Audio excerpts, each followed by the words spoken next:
Oi, seja bem-vindo ao módulo 2. O módulo 2 vai ser dividido em dois vídeos também, né? O primeiro vídeo vai falar sobre a classificação geral dos tipos de sistemas de informação. O vídeo 2 a gente vai entrar um pouco mais na técnica de alguns sistemas mais modernos, mais customizados, mais especializados para levantamento de informações que não são tão explícitas assim. Então, vamos para o vídeo 1. Vídeo 1 do módulo 2.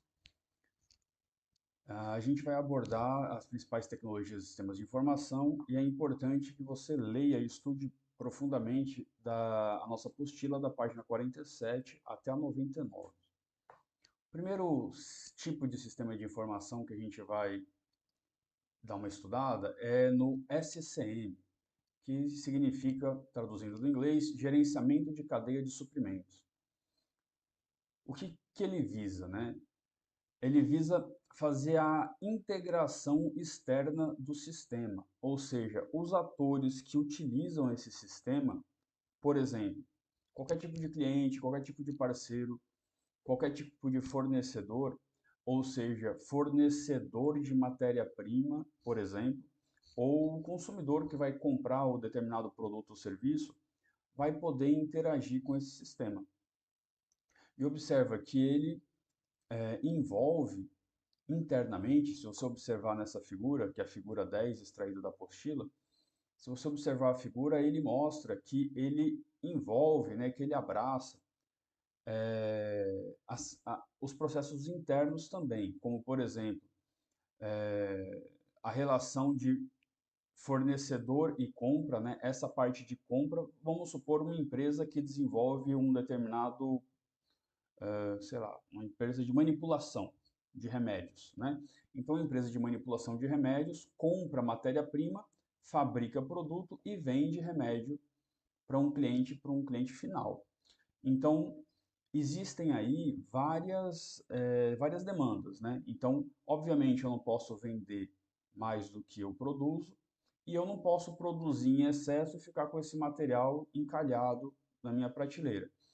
E eu não posso também, enfim, ter matéria-prima com risco de vencer ou vencida, né? Então faz toda essa gestão de compra de material e de venda de produtos, que é o objetivo da empresa onde está sendo adotado esse SCM. Então é uma coisa bem otimizada, bem interessante. Não é um sistema tão moderno assim, tão novo, né? Ele já existe, essa ideia já existe, ganhou uma força muito grande na década de 90.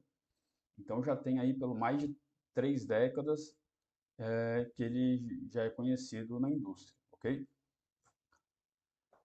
Quais são os seus principais processos internos, né? Então ele faz gerenciamento, análise, planejamento, distribuição, logística, compra e gestão do produto como um todo, né? É basicamente um resumo daquilo que eu disse, né? Uma vez que ele facilita não só a aquisição de matéria-prima para o seu processamento, para a sua produção, melhor dizendo, e também a venda para o seu cliente final. Então é um sistema bastante interessante e essas são as suas principais características, né? Um outro chamado CRM, que muita gente confunde, as siglas elas são um pouco traiçoeiras nesse sentido, né? Trata do quê? Do gerenciamento do relacionamento com o consumidor. O que que isso significa? Tem vários tipos de relacionamento, né? Esse tipo de relacionamento está estreitamente ligado ao marketing. O marketing a gente conhece muito, faz muita analogia com a propaganda de TV, com o relacionamento, mas se você for analisar, hoje, qualquer produto que você compre, qualquer serviço que você adquira, desde um Uber até uma casa no Booking ou Airbnb, você tem que avaliar. Até mesmo um mercado, né, um produto no Mercado Livre, por exemplo, você tem que, na Magazine Luiza e outras empresas de comércio eletrônico, você tem que avaliar aquele produto. Não é que você tem que avaliar, você é convidado para avaliar. E aí você vai ter uma pontuação maior ou menor para determinados serviços. E a gente sabe, como consumidor, que uma das coisas que você considera na hora de adquirir um produto ou um serviço é como ele foi avaliado, né, pelos concorrentes. Se você não conhece determinado hotel, você vai verificar a avaliação dele. Se você não conhece determinado produto, você vai comprar de acordo com a avaliação dele. Se a avaliação dele for baixa, provavelmente você vai no concorrente, mesmo pagando um pouco mais caro. Isso é muito comum. Então, isso já é uma realidade também há muitos anos, né? E quando a gente fala em marketing, é muito comum a gente associar marketing ao nosso cliente final. Beleza, corretíssimo. Mas existe também a ideia do endomarketing. Endomarketing, traduzindo bem resumidamente, é basicamente o marketing que uma empresa faz para os seus próprios funcionários, né? Endomarketing, marketing interno. Então, há quem diga, né, tem autores que dizem que que o seu primeiro cliente é seu funcionário, e tem muita razão nisso, né? É muito ruim um funcionário que fala mal da própria empresa, é ruim para essa empresa, né?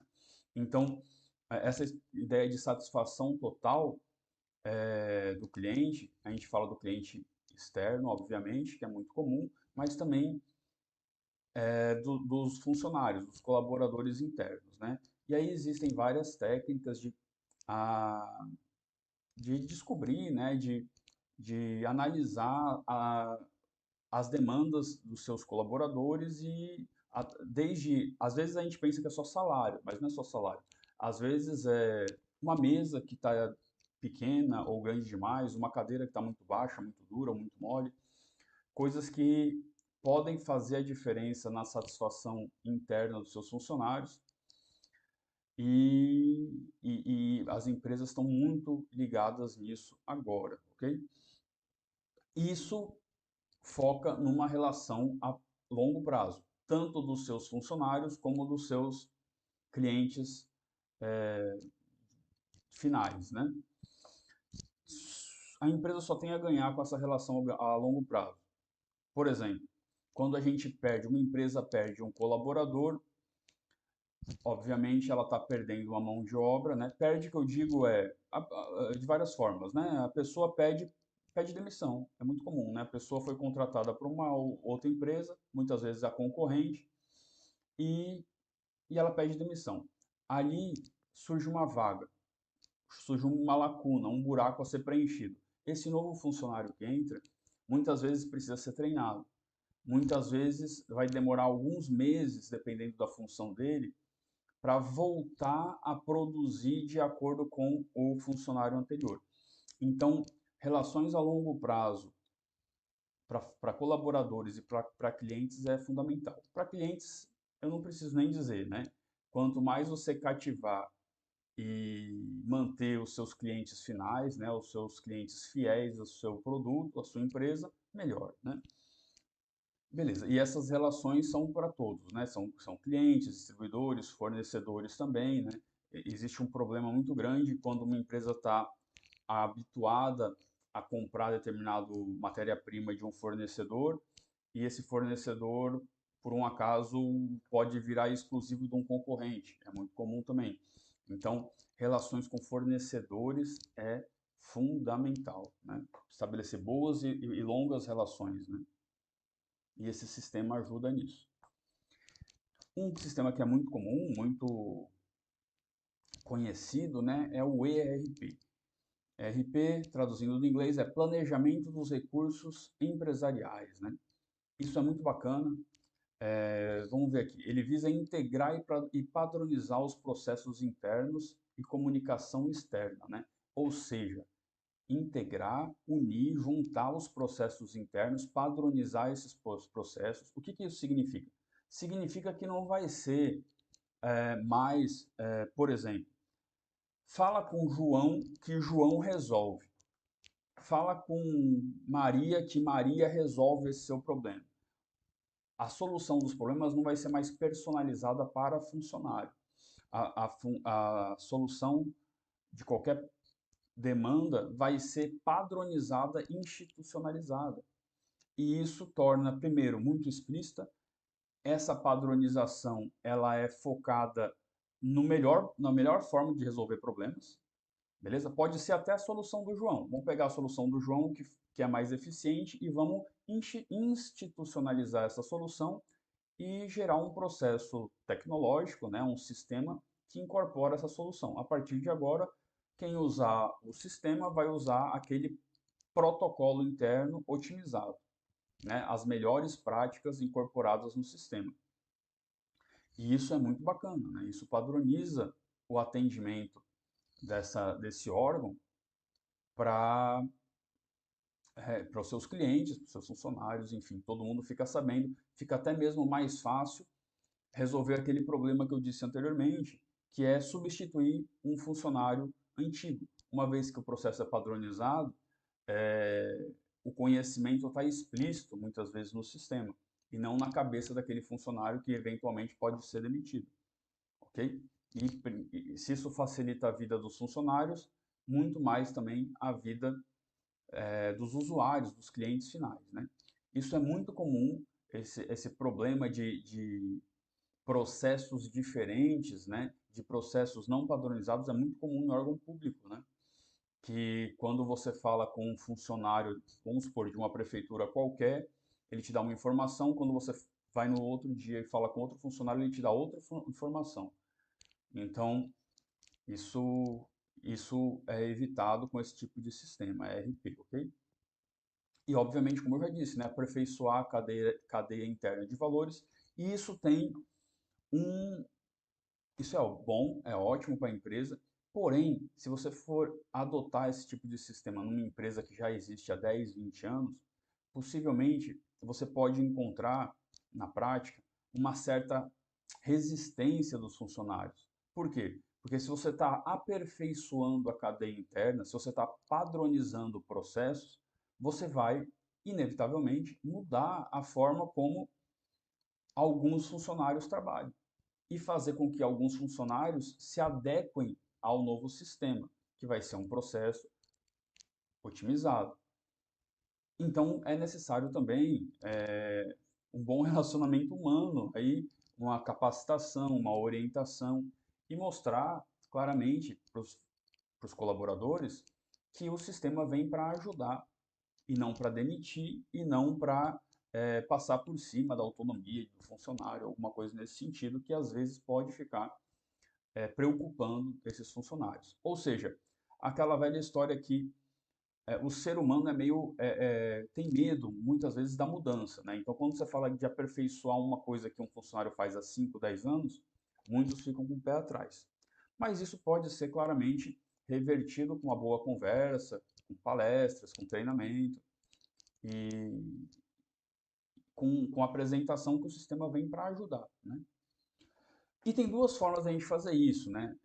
A gente pode começar pequeno, né, com um setor pequeno, com um setor menor e desenvolver um ERP para esse setor, depois que ele tiver relativamente funcional, você expandir para outro e assim sucessivamente, até envolver a empresa como um todo. Ou você pode começar grande também. Você faz o mapeamento dos processos internos e quando você for instalar, né, ou quando você for adotar esse sistema pela organização, você já faz de uma vez só. Pessoalmente, né, eu sempre acho mais interessante você começar por partes, mas isso é uma questão pessoal, é uma opinião minha, né? Você começa, tem até uma técnica que é bem voltada para isso no desenvolvimento de software, que é uma técnica, que na verdade são várias técnicas que adotam a metodologia iterativa incremental, né? Que você vai desenvolvendo partes pequenas e crescendo, né? Incorporando essas partes funcionais, vamos supor, controle de estoque. Aí você faz o controle de estoque. Pá. Você faz todo o sisteminha de controle de estoque, almoxarifado. Pá. Aí depois você faz o controle de vendas. Incorpora, você só vende o que você tem no estoque. O seu sistema vai ter um módulo 2. E você vai incorporando tudo aquilo que você já registrou no seu estoque, você começa a poder vender. E aí isso planta até, como você vai fazendo por partes, você tem chance de corrigir em muito mais rapidamente, né? Uma coisa é você fazer pequenas correções no módulo pequeno, outra coisa é você fazer correções em módulos grandes, que aí gera demanda exponencial, né? Mas enfim, isso é preferência, você pode fazer tanto um como o outro, ok? Só queria fazer um parênteses aí para ilustrar, eu mesmo já participei do desenvolvimento de um sistema desse, numa grande organização de comunicação, né? Lá tinha jornal impresso, nessa organização tinha rádio AM, rádio FM, tinha a TV também, e basicamente era isso. Era uma empresa de comunicação, e só que isso era o meio, né? Isso era o fim, isso era o objetivo fim da empresa. Só que para isso tinha logística, tinha compra de equipamentos, tinha almoxarifado, tinha recursos humanos, tinha de tudo lá dentro. Até um pequeno posto de saúde tinha lá interno, né? Porque tinha centenas de funcionários lá. Então, a gente desenvolveu uma intranet, né? O que é uma intranet? O livro diz, bem, uma intranet é uma rede interna com uma aplicação web rodando, né? Aplicação web são páginas, assim como a internet tem páginas web, eu posso fazer uma intranet, uma rede interna que só quem acessa são funcionários locais da empresa. E essa intranet, ela controlava tudo, né? Um dos lemas era papel zero.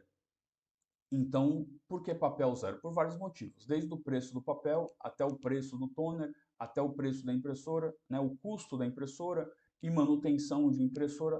Isso é o mais básico, né? Que a gente nota logo. Mas tem algo que um sistema ERP mostra, traz para a gente, que é o controle de quem manda, quem recebe, quando recebe. Isso é muito bom, principalmente para órgãos públicos, né?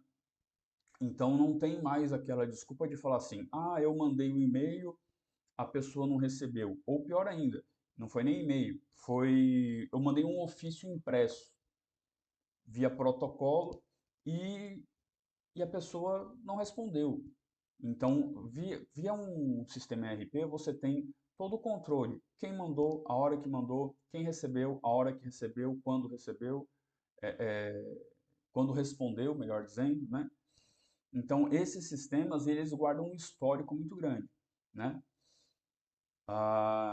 Imagina se eu quiser saber, por exemplo, numa empresa, numa organização, numa prefeitura que não usa um sistema desse, por exemplo, quais foram os ofícios de uma determinada prefeitura que foram editais de licitação que foram gerados há 20 anos atrás numa prefeitura que não tinha um sistema eletrônico.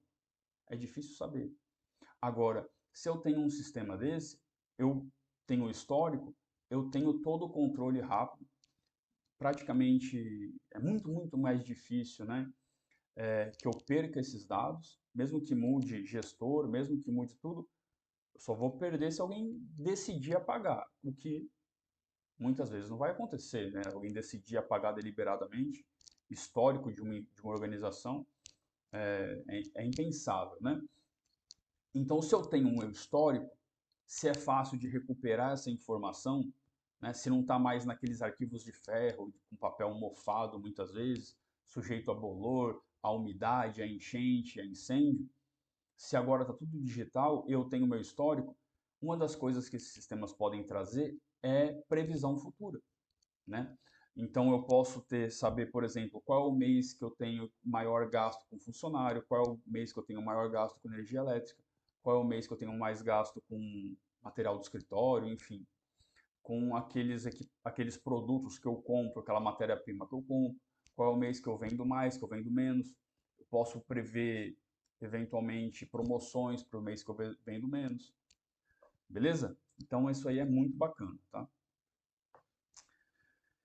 E a gente tem alguns conceitos muito comuns, né? Vamos lá, vamos esclarecer. Vocês vão ser bacharéis, né, em gestão pública, é bem interessante que vocês comecem a se apegar nos conceitos para mostrar que de fato vocês dominam o assunto, né? Então, e-business, né, ou negócios eletrônicos, né? Muita gente confunde isso com e-commerce, que é comércio eletrônico. O e-business é mais abrangente, tá? O e-business ele não visa só o comércio, ele visa, desculpa, todos os tipos de negócio da organização, né? Então, como está dizendo aí o primeiro tópico, visa colocar os processos de negócio disponíveis na internet. É muito comum eu ter empresas que são consideradas empresas baseadas em tecnologia, que são empresas de negócio, é business, que é o que é diferente de e-commerce, né? O e-commerce é como se fosse uma parte do e-business, né? O comércio eletrônico é uma parte. O e-business ele deve ter ah, todo o seu, chama de back office, né? Que são os seus processos internos. Todo o seu controle interno deve ser digital, né? Deve ser baseado numa intranet ou numa extranet, né? E todo ele deve ser digitalizado, não apenas a parte de venda, de comércio, beleza? Estou fazendo um resumo bem bacana, mas no material didático você tem mais detalhado ainda, tá? E-commerce. E-commerce é muito conhecido, né?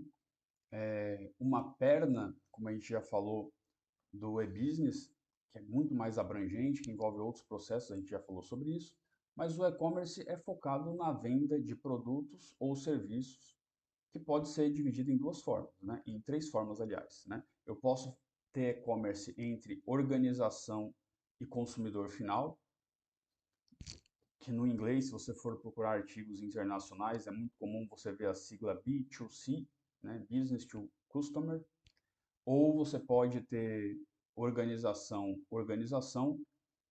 da sigla B2B, B2B, business to business, ou você pode ter entre consumidor e consumidor, C2C. Beleza. Então vamos lá. Um exemplo de um e-commerce organização consumidor. Quando um cliente vai lá na Magazine Luiza, uma pessoa física vai lá e compra um liquidificador. Ela foi lá na organização, comprou um liquidificador, chegou na casa dela. Ok. Mas eu posso ter uma organização, business to business, né? Então eu posso, por exemplo, ter uma empresa que oferece um serviço de vale alimentação para outra empresa, por exemplo. Esse processo pode ser realizado via business to business, né? Ou seja, quando uma organização compra um produto ou serviço de outra organização, pode ser matéria-prima, pode ser um produto final, pode ser um serviço qualquer, né? E o consumidor, né? O próprio Mercado Livre, eu posso ter C2C, né? Ou até mesmo Magazine Luiza, Americanas.com, esses portais permitem que eh, que um cliente, pessoa física, vá lá e venda um produto qualquer, uma bicicleta, seja ela nova ou usada, para outra pessoa física, via um portal desses aí que permite o C2C, né? A venda de um consumidor final para outro consumidor final também, ok? Claro que isso aqui eu estou dando um grande resumo, né? E você tem detalhado na apostila. Um outro conceito bem interessante que a gente tem é o governo eletrônico. O foco dele é eficiência e transparência, né? E isso implica, se eu tenho mais eficiência e transparência, isso implica em baixo custo, como está dizendo no tópico, e até mais dificuldade em corrupção ou alguma coisa assim. Se eu tenho tudo transparente, se eu tenho tudo digital, se eu tenho o histórico das transações, fica muito mais difícil qualquer tipo de corrupção nesse processo, né? Bom, e o governo eletrônico, a gente tem diversas categorias também, né? Eu posso ter relações de governo eletrônico entre administração pública e administração pública. Exemplo, o SUS lançou um sistema para verificar o índice lá de uso dos leitos hospitalares, né? Aconteceu alguma coisa parecida aí na pandemia. Então, é um sistema que o governo federal abre para que o governo estadual e o governo municipal, né, as prefeituras e os estados que tenham hospitais lancem, alimentem esse sistema com informações. Então, é uma relação de governo eletrônico entre instituições públicas. Poderia ser também entre o MEC e as universidades, poderia ser, enfim, entre diversas esferas da organização pública, né? Ok. Ah, o outro índice é a administração pública e organizações privadas, né? Poderia ser também ah,